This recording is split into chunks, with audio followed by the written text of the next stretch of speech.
If you are a person who thinks that charging curves are boring and no one needs them, you are wrong. It's the most exciting thing ever. No, you need it if you own an EV or if you want to buy an EV. A charging curve for a car that you're interested in is important. You need to know if there's a problem that at some point you have to leave because the charging power is just so low.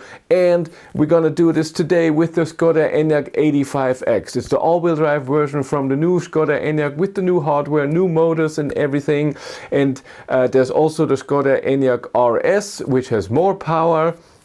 But I want to see the charging curve of this 85X. Is it like the 85 or the RS? Because in the ID4, so the Volkswagen equivalent, the ID4 has a different charging curve than the ID4 GTX.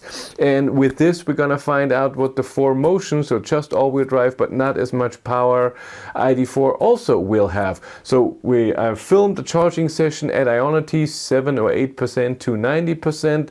We're going to look at the charging curve, compare it to other cars, then look at the kilowatt hours charged, the time from 10 to 80%, and we're also going to look at the range added into the battery and compare it also to other cars. And here we go, Ionity, like I said, 7%. And right away we go up to 170 kilowatt and it goes up and up. And I can see that the voltage is under 400 volt. And our peak is 180 kilowatt. We'll see that in a second at around now 30%, and then we slowly go down. The next important step is, so we know the peak, when will it go under 100 kilowatt? Or is there anywhere where it just goes down and it's a problem? But we see here it went down to 100, even now 100 kilowatt, but it goes back up, 105, 106. It stays at that level for a while, 108, and it will go down under 100 kilowatt at around 67%. We're still not at the 400 kilowatt, but after 21 minutes, 22, we have charged 50 kilowatt hours into the battery. Here, 67%, we went under the 100, and then it slowly will go down to around 35%, 35 kilowatt, where it will stay for a while, which is also nice. But I only charged to 90%, so above 90%, of course, it's under 35 kilowatt and then even more. But we know from MEB platform cars that even at 95, 97%, it still charges with 20 to 30 kilowatt, which is still great, where other cars, some cars are really, really slow. And here we have the 35 kilowatt at 86%. And now we are at 400 volt and almost at the 90%, where we charged 70 kilowatt hours in 41 minutes. This is awesome.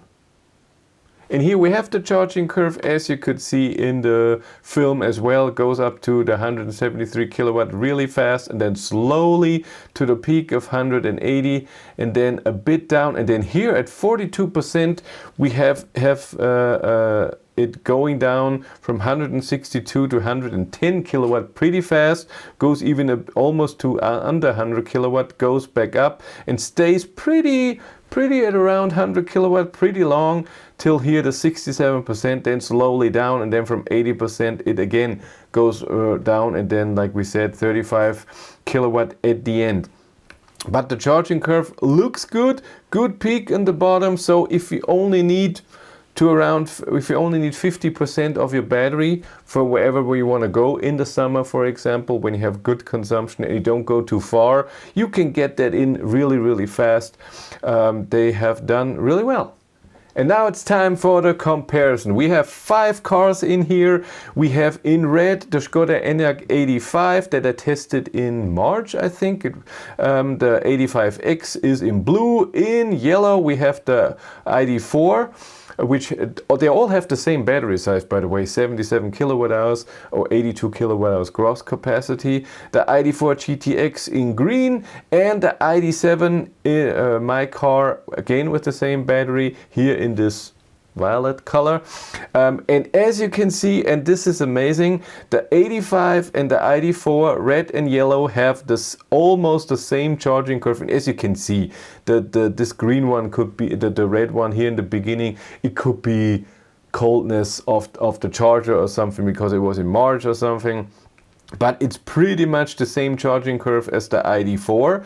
The 85X that we just tested and the ID4 GTX have almost the same charging curve. Here you can see that as well. The only thing is that thing we talked about where it goes more down, almost to the 100 kilowatt. This is what the ID4 GTX didn't have, but the rest is so spot on. That's why I think that this going down here at the 85X is not the normal thing. I think something happened here, too hot, something with the charger, who knows, or the BMS sent something wrong, that the battery thought it's too warm and let's go down with the charging power. I think that this green could be possible with the 85X too. So here we have the answer. The 85X has the same charging curve as the ID4 GTX, so it will also have the same charging curve as the Skoda Enyaq RS.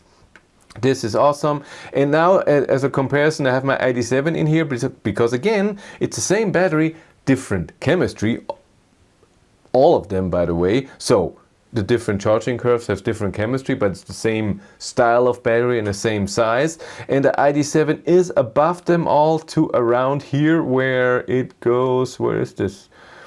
At 58%, it's above all of them. Then it's only above the normal above the GTX. The normal ID4 is higher than all of them, but the ID7 stays the same as the GTX and the 85X right now, or the RS. And then in the end, from 80% on, it's better than all the other ones. So the curve is just interestingly totally different. First way more, then a bit less or the same, and then more again. Very, very interesting. And also the times. The 85X took 30 minutes from 10 to 80%. And again, I think it has to do with this bump, because the ID4 GTX took 29 minutes. So I think the Enyaq 85X can do it in 29 minutes. The 85 can do it in 28.5 minutes. The normal ID4, 28 minutes.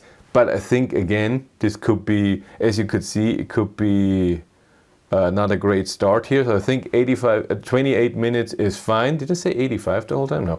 28 minutes is really fine. But my ID7 did it in 25.5. And I say it all the time, it took 26 minutes from 10 to 80%, but I plugged in at 10%. That means the ramping up of the power takes a bit. I have to do a charging test at some point where I plug in at 6% or something. That at 10% it's already ramped up, and then we see what time we get then. Then the kilowatt hours charged over time into the battery. So these are the kilowatt hours that you see at the charger. So there's charging loss included. It's not what goes into the battery. And I only used the 85, the 85X and the ID7. 85 has least kilowatt hours going into the battery over time. The 85X is in the middle, ID7 has the most, but up here at around 32.5 minutes they touch, so they at that time they have the same kilowatt hours charge into the battery. And again, I plug the ID7 in at 10%. When I do that before that, and I have longer the peak, the 190 kilowatt that the ID7 can do, I also over time charge more kilowatt hours into the battery. But still, very interesting. And now the cool part, the range added into the battery. Again, this is with charging loss. This is not the exact range that goes into the battery. It's the kilowatt hours at the charger, like I said before. And I used the average consumption that the car had at 130 kilometers an hour range test. The 85X in my test 2 weeks ago, almost 2 weeks, had 213 watt hours per kilometer. My ID7 174 at a perfect day, which was very, very similar to the day where I tested the 85X, by the way. No AC, no heat. In the morning, good temperature, but not too hot, not too cold. I think that was nice. The 85 I tested when it was cold in March and I needed heat. But I tested the ID4 and I think the difference between ID4 and GTX is the same as 85 to 85X, around 7%. And that's why I say and an estimate at around 200 watt hours per kilometer. Then I took the kilowatt hours charged and put it into range. And then we have this graph. In red we have the 85, which has lower consumption because the front motor, yes, when you drive a constant speed, the front motor is not doing anything, but it's still turning, and this has a loss, so you lose a bit. It's still connected to the drivetrain, even though it doesn't do power. It is a bit of a braking for the car. You need 7% more power for the distance. There are cars like the Polestar 3 where the motor can be totally disconnected. Then it doesn't do anything, which is amazing. There's no loss. In blue we have the 85X, and we can see it really well that they here in the beginning the all-wheel drive is a bit more, then they're the same, then it's a bit more again, and then here at 22 minutes around there the 85 overtakes the 85X because the charging curve is very similar, but the consumption is lower and therefore it goes higher. So again, as with the ID4 and ID4 GTX, the charging is also not a reason. So how much range you get into the battery is not a reason to decide if you want the all-wheel drive or the rear-wheel drive. It's the charging and for a long distance to get to your destination has no impact. So it's totally fine. You decide on what you prefer more when it comes to power and driving, or if you need the traction of all-wheel drive. It's more about that. And of course, since we saw that my ID7 charges amazing and mostly even better, and it has low consumption, the yellow one is just high. I just put that in to see a difference between SUV and limousine. So if Skoda would make a limousine at some point, it will be up there as well, which is awesome. The most important thing is that we cannot see any problem with the charging curve. It looks fine, and also the range added or the kilowatt hours into the battery over time look good as well. Very competitive, great charging curve. They did very well. If you want to follow me on Instagram, BatteryLife1, and if you want to support the channel, there's a Patreon link in the description below, and here on YouTube there's also channel membership. And if you want to know what's happening behind the scenes on this channel, what equipment am I using, how do I film my videos and all of this, I have a third YouTube channel, Behind the Battery. But that's it for me. Thank you very much for watching. Have a great day and take care. Bye.